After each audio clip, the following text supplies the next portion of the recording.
Hi everyone, it's Christine, and today I'm going to be filming my June TBR. So I have a longer list of books to show you guys today. I have about 12 books, but I have started most of them, so hopefully I can get through my list.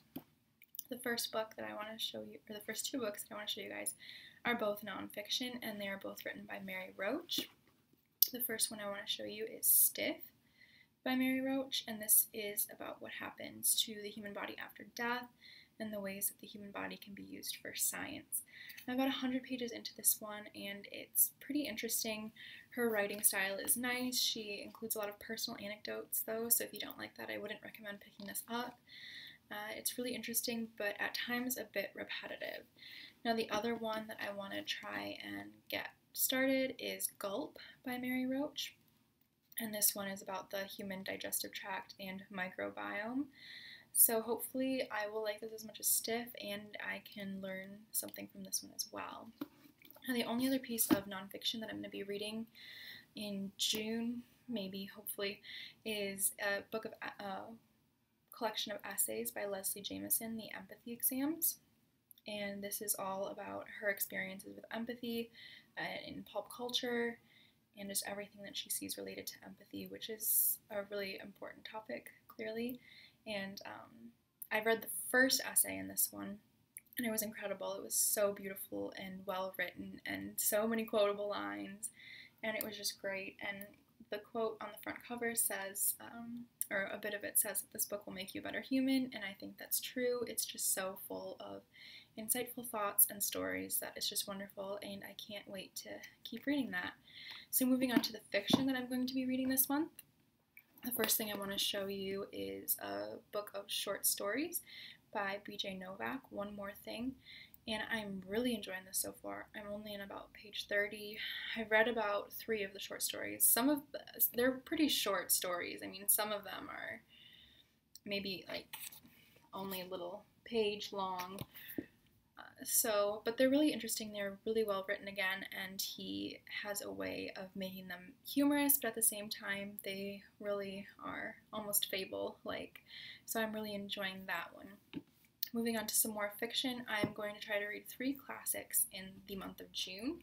The first one is the longest one, and that is Catch-22 by Joseph Heller. I'm on page 30, I think, again, in this one. 30 seems to be my limit here. I'm really liking the writing style so far. It is a bit confusing, but I'm sure that's only because I'm at the beginning. I really want to keep going with this one. I really like the narrator and the other characters, and I think it is a really great representation of war. I mean, only from the fiction that I've read. So I'm really looking forward to that one.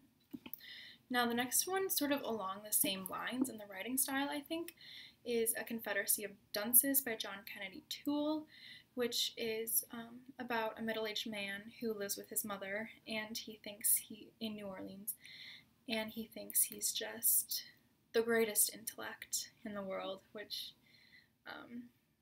causes some hilarity, as I've already read.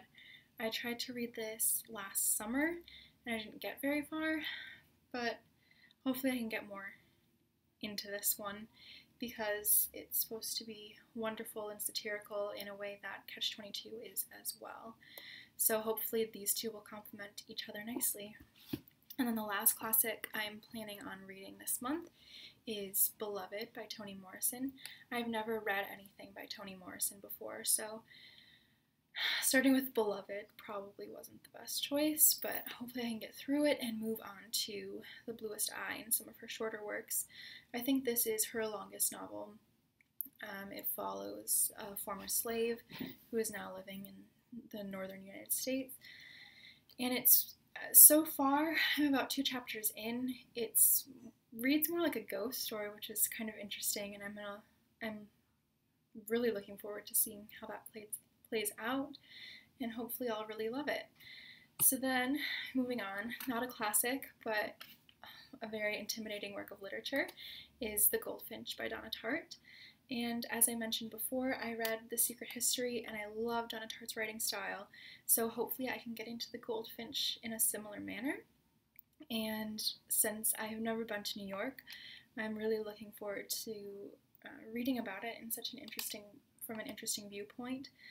So I am really looking forward to this one. It's just, 700 pages long, but I'm gonna do it, and I think I'm really gonna enjoy this one. And then for my last two pieces of fiction, I suppose this last one is a classic. I should have mentioned that earlier. It's Native Son by Richard Wright. I think this was written in the 60s, and it's about a young black man who murders his white employer's 20-year-old daughter. So really interesting, and I'm sort of reading it in preparation for Go Set a Watchman, which is the sequel to Kill a Mockingbird. So just reading that style of fiction, and I'm really enjoying this so far. It reads so quickly. I like it better than To Kill a Mockingbird, to be honest. So I'm about 100 pages in, and hopefully I can finish this in a few sittings in June. And also something that I'm hoping on finishing really soon is Extremely Loud and Incredibly Close by Jonathan Safran Foer. I'm about 30 pages into this one again. It's not like grabbing me or anything yet. I'm not super duper interested in it yet. So hopefully I can get interested in it. It's fairly short. It's only about a little over 300 pages, and it has pictures in it. So hopefully I can just finish this one up and cross it off my list.